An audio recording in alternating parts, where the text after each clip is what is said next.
The first thing is the idea of make the conversation about identity. Yeah. So, Mark, dive into that a little bit. When we're talking about sexuality, why is this so important? How does this fit where the sexuality conversation is really an identity conversation? Yeah, I think if we start with it being an identity issue, it puts everybody in the room on the same playing field, right? Yeah.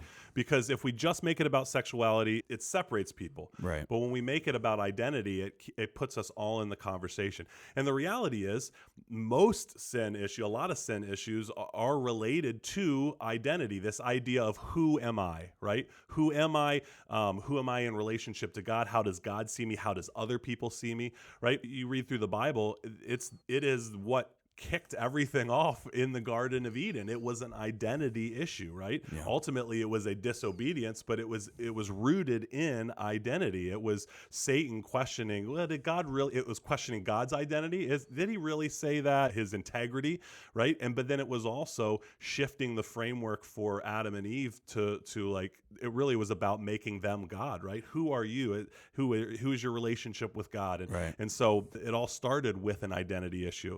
And so all of us can relate to that identity piece. So by keeping it there, it puts us all in the conversation. I don't have to exclude myself because I'm heterosexual and I identify as a guy and I'm biologically a guy, right? Yeah. It puts us all in the conversation and a necessity to hear it and lean into the conversation. Yeah, I think that's absolutely right. Like, if you look kind of historically at youth ministry and the areas of sexuality, it started off when you and I were in youth group where the conversation was about purity. Yeah.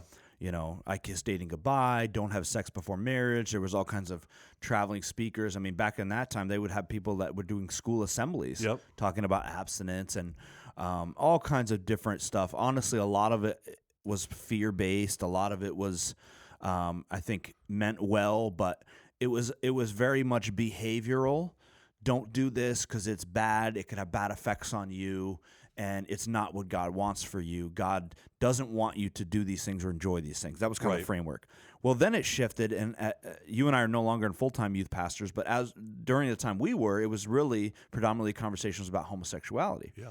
And so it was talking about that and talking about like, well, what does the Bible say about this? Well, now it's shifted to really transgenderism, identity, what is gender at all? And so the conversation has totally morphed. No one's really talking about purity anymore. Yeah. No one's really talking about homosexuality anymore, right? So the conversation has morphed. And what we would say is this: all of those things matter and still need to be talked about. However, all of those things are, at the end of the day, identity issues. Yeah. The ultimate sin, and you said this, right? The ultimate sin that we have had as humanity is we look to find our identity in something outside of Christ. Right. And so the sexuality, the reason why sexuality is a sin is not because we do things God tells us not to do. It's ultimately because we trust in things outside of Jesus to give us identity, to give us value and worth. So if you look to, sex with your girlfriend or boyfriend to give you a sense of value and worth, that's sin, right? You're looking to something else. If you look to porn to provide you some sense of that.